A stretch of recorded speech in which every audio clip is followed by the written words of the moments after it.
dedicated to eastern and southern Kentucky. This is WYMT Mountain News Weekend Edition. Good morning, I'm Katie Cook, and today is Sunday, May the 17th. Here in Kentucky, Governor Andy Beshear did not hold a news conference yesterday, but provided a quick COVID-19 update on Facebook. The governor announced 244 new cases and 2 new deaths on Saturday. That brings the total number of cases in Kentucky to 7,688 and 334 deaths. So far, 2,768 Kentuckians have recovered from the virus. And in eastern Kentucky, the Pike County Health Department confirmed 2 new cases of COVID-19, a 78-year-old man who is asymptomatic and a 24-year-old man. There are now 27 cases in Pike County, and the Bell County Health Department confirmed the county's first case of COVID-19 Saturday afternoon.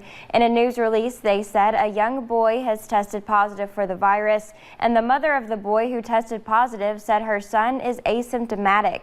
The risk to the general public is low, and for more information on COVID-19 in eastern Kentucky, you can visit our website, WYMT.com. Well, another summer event will not go as planned due to the COVID-19 outbreak. Officials with the Boyd County Fair say the annual festival will not happen as scheduled in late June. The decision was made yesterday. Last week, organizers and city officials decided Pogue Landing Days in Ashland and Labor Day in Catlettsburg could not go on in 2020 either. The board says they hope to have some sort of event in October and will announce those plans at a later date. A fire broke out in Perry County Saturday morning at a home on Russell Street in Combs. The Hazard Fire Department and Hazard Police Department responded to the fire and say the house was covered in flames by the time they arrived. It took officials about an hour to contain the fire, and nobody was inside the home when the fire started. Now officials are investigating how that fire began, and we will provide updates to this story on our website, WYMT.com, as well. A man is dead in Woodford County after a car crash. The Woodford County coroner pronounced 23-year-old Alfred Marmeljo dead at the scene early yesterday morning. Marmeljo was headed westbound on US 60 when he crashed into the back of a front loader. The road was shut down for almost 2 hours as state workers tried to clear a tree in the area. No additional injuries were reported. Well, as National Police Week comes to a close, we dive into a story that was mentioned during Friday's newscast.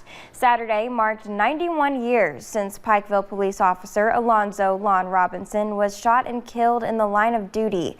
WYMT's Buddy Forbes has more on why this year is now so significant to his story. A story long forgotten, next to graves long overgrown. So much history around here we don't know about. Pikeville police officer Alonzo Robinson was shot and killed in the line of duty on May 16, 1929, responding to an illegal alcohol sale during the Prohibition. Just wish we knew more about Lon Robinson to honor that a little more, but all we know is just the archives that we get to read and see. Those archives were found last year, after retired Captain Aaron Thompson and police clerk Elizabeth Thompson started digging into the story. They both researched, done data checks, found everything they needed, and we even found the commission meeting minutes of when he was sworn in and everything years ago.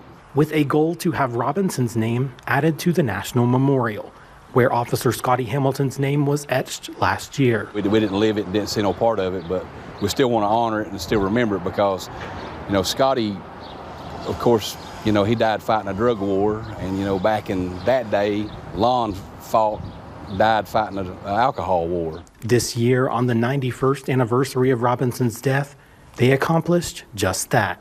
So, it's just the different wars and different sagas that police officers see during their careers that they were fighting to make a better for. So it's just great to honor that. Putting a face to the name and a name where it belongs.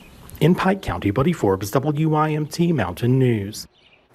Robinson was added to the National Memorial early this week in a virtual ceremony. Officers say it is one of the best ways to keep his story alive.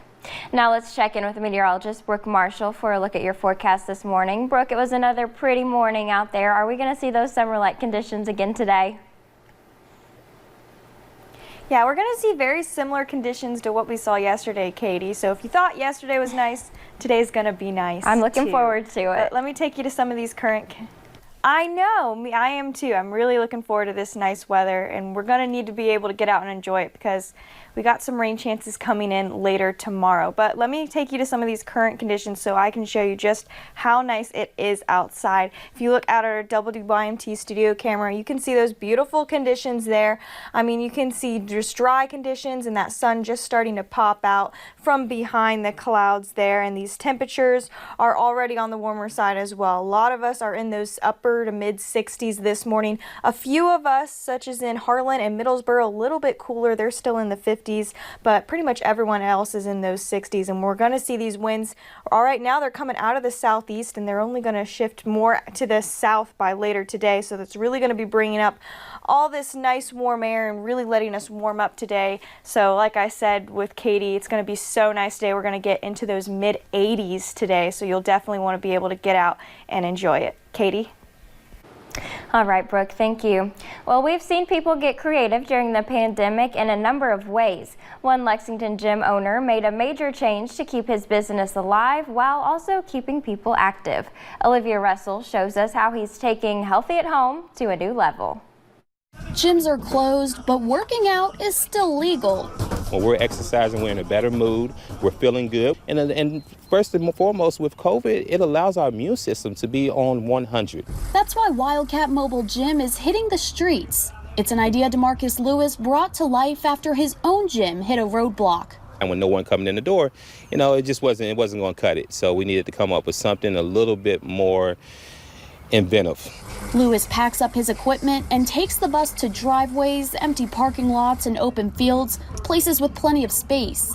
Of course, driving around has brought a lot of attention, both positive and negative. We've had calls about the bus being parked, across the street, and just little petty calls. But Lewis says he follows CDC guidelines, practicing social distancing and sanitizing the equipment after it's used. That's exactly what he explained to a government official when they called to check it out. So at the end of the conversation, she was like, how do I get this to my house, Lewis has big plans for the bus, even after the pandemic. So while people are staying healthy at home, they can now stay healthy at their home gyms. I think it's definitely going to be the future of training as well as gyms. All right, switch it up. On the road, at the gym, in Lexington, Olivia Russell, WKYT. Lewis says right now he's only doing personal training sessions and he'll move toward group sessions as the governor allows. Well, cars upon cars lined up yesterday in the Lexington Green parking lot for a socially distanced drive-through put together by Turning Point Church to help get face masks into people's hands. The church had hundreds of masks that were made especially for the event, and the goal was to be able to meet practical demands of people's lives and throw in a little bit of free food along the way. We want to see businesses thriving. That's why we partnered with some local food trucks. We want to see our community being able to move forward in this in a safe way as well as a fun way. And so we thought this could be a very practical way that we could come alongside people.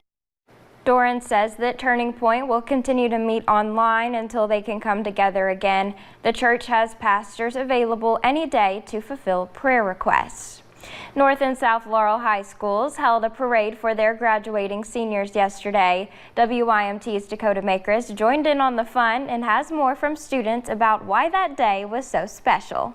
At 10 o'clock Saturday morning, sirens blasted to lead South Laurel seniors on a celebration. I think it's really special, honestly. Not many people get to do something like this, so it's a really interesting take on a graduation. That was South Laurel High School student Eli Wright. Even though it was not a traditional school year, he did have some positive takeaways. I learned how to have relationships and really get to know people and engage people in conversation. That's something that you really need. That's a really important people skill. As South Laurel continued with their parade, North Laurel started preparing for theirs. I'm really grateful. I'm really happy that the high schools put this together for us. For senior class Vice President Isabel Gray, She is happy they can celebrate one last time. I'm just really excited to be able to share this experience with my classmates, even though we may be in cars and I may not be able to see them all like face to face. I'm just glad that we get this little last moment together. As family and friends cheer and wave in celebration, this is one last ride the seniors will never forget. In Laurel County, Dakota Makris, WYMT Mountain News. Laurel County Public Schools said in a statement, quote, staff, faculty, and district administration greeted and celebrated our graduating seniors as they cruised their school campuses. We saw vehicles decorated, heard laughter, saw a few tears shed, but most importantly, we saw smiles from our graduates. This day was about our graduates and celebrating their accomplishments, end quote. The annual Kentucky Fish and Wildlife Elk Draw took place yesterday, but things looked a little different. The Mountain Arts Center hosted the event, which was streamed through a live feed. The lottery picked 600 applicants from a pool of thousands to see who gets the golden ticket to hunt elk this season. This fall marks the 20th anniversary of the Kentucky Elk Hunt, and organizers say offering this distraction during the pandemic is something they are proud to be a part of. Take this crazy stuff off everybody's minds for a little bit and have some hope for them, and hopefully we'll have a lot of winners out there that are getting to watch it and celebrating right now. Several of the names listed were from right here in the mountains. Campbell says he loves seeing local people get a golden ticket. One Knot Central senior is taking home a prestigious award from the KHSAA. Hannah Kraft was named the KHSAA Female Archery Student Athlete of the Year. She was also this year's 14th Region All-A Female Archery Champion. Hannah says out of the hundreds that applied, she never thought a girl from Eastern Kentucky would be chosen. Of course, it's like a statewide thing, so you're talking probably, I would say, over 1,000 people could apply for this. I'm not really sure how many people did apply, but you would never think a girl from Eastern Kentucky that started at Emelina Elementary, that's, it's just not where you think it would come from, so it's really exciting. Kraft says she plans on coaching the Emelina Elementary archery team. Coming up on Mountain News this morning, a single organ donor can save 8 lives, but recent data shows an alarming dip in organ donations. And it's going to be another warm day today, but there are a few stray rain chances in our forecast. I'll have more details on those coming up.